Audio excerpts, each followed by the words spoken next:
ons hier om ons reis deur die Ou Testament te begin. Ek is sommer baie opgewonde. Nou vir die van julle wat verlede week gekyk het, sal onthou, ons het ons rugsakkie gepak en alles is in die rugsak wat ons gaan nodig hê om hierdie reis deur die Ou Testament mee te maak. Maar dit is belangrik dat julle ook sal weet, die Ou Testament is 'n geweldige groot boek. Dit bestaan eintlik uit 39 verskillende boeke. En dit is verskriklik baie. Ons kan onmoontlik by alles en almal gaan stop. So ons gaan regtig net die belangrikste mense en die belangrikste gebeurtenisse langs die pad ontdek. Dis amper soos om puzzle te bou. Nou ek weet nie, hier is nou byvoorbeeld 'n voorbeeld van 'n puzzle. Nou hoe ek geleer puzzle bou het, ons begin by die belangrikste, ons begin by die buitelyne van die puzzle. En as jy dit reg het, dan begin jy die prentjie verder inkleur en invul. Nou dis hoe ek geleer het puzzle, en dis presies wat ons met hierdie hele reis deur die Ou Testament gaan doen. Ons gaan die buitelyn, ons gaan die belangrikste gebeurtenisse en persone vir julle leer, en dan gaan ons die res kan jy op jou eie gaan inkleer, soos wat jy deur die Bybel verder lees. En wat ook lekker is van hierdie hele reis is, om dit vir ons makliker te maak om te onthou, gaan ons by elke stop wat ons gaan maak langs die pad, gaan ons vir julle 'n handsein leer. So ons gaan julle ook leer om 'n handbeweging te doen, en dit gaan julle laat onthou wat die storie agter die handtekening is. So ek hoop julle is gereed vir hierdie reis, want ek is nou gereed om te begin stap. So, trek julle takkies aan, en ek hoop julle het geoefen, want vandag gaan ons ver stap, want ons gaan by die heel begin van alles gaan ons begin. En nou begin ons sommer stap. So ons eerste stop wat ons gemaak is by die begin, by die skepping. Reg in die begin was daar niks, net God. En God besluit om 'n aarde te skep. Uit niks uit, sien julle daar's niks in my hande nie, uit niks uit skep God die aarde. Nou maak hierdie teken, dis om ons eerste handsein ook. So ons eerste handsein, maak dit saam met my, uit niks uit skep God die aarde. En nie net maak God die aarde nie, hy maak al die ander hemelliggame, die maan, die son, die sterre, en hy op hierdie aarde skei hy die water van die landgebied, met ander woorde daar see en riviere en damme, en dan die berge en die landgebied. En onder die water en op die land skep hy plante en ook diere.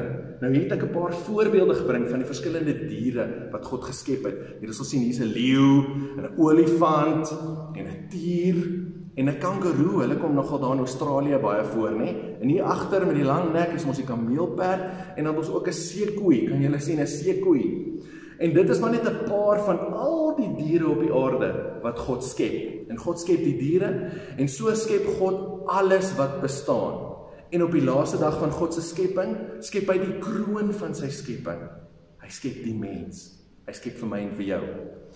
In hierdie geval skep hy vir Adam en Eva waar alles begin het, né? Hy skep die mens om verhouding mee te hê. God is liefde, so hy moet liefde aan iets of iemand kan bewys. Daarom skep hy die mens, en die mens sê hy maak hy in sy gelykenis, om soos hy te kan lyk. Met ander woorde, die mens, ek en jy vandag, kan soos God wees. Ons kan die karaktereienskappe van God in ons lewens uitleef. En dit is wat God bedoel, dat hy die mens skape in sy gelykenis. Hy skep vir Adam en Eva, om dan in verhouding met hom te kan wees. En alles is goed. Alles wat God skep, sê hy, en dit is goed, en dit is goed. Maar ongelukkig kom Satan, die vyand, op die toneel. En Satan, soos ons almal weet, wil in beheer wees. Hy wil God wees. Hy wil soos God wees.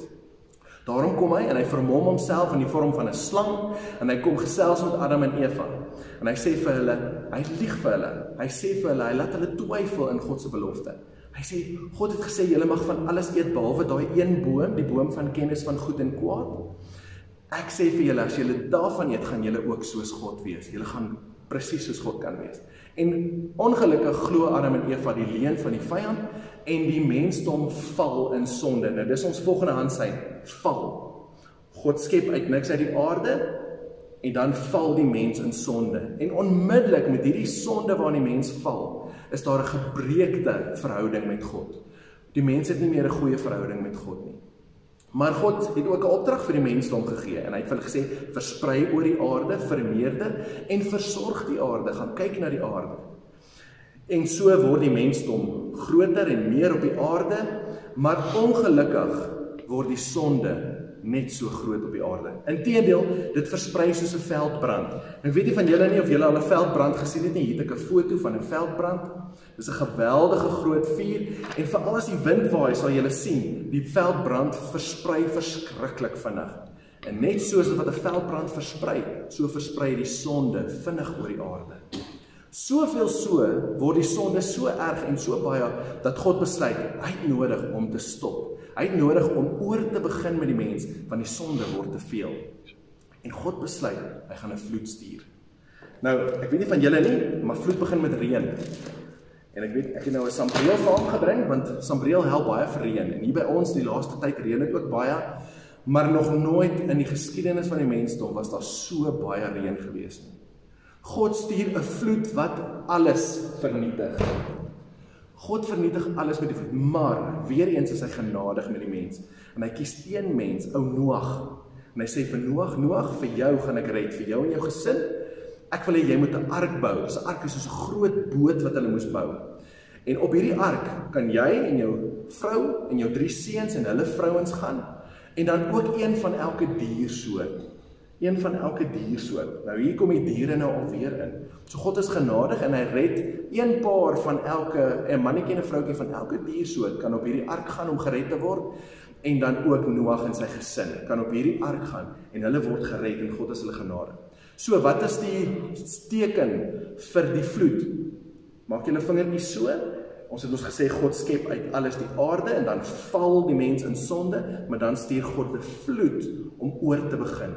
En so begin die mensdom oor, na die groot vloed wat alles verwoes en alles tot niet maak, bly net Noag oor, wat God red met al die diere.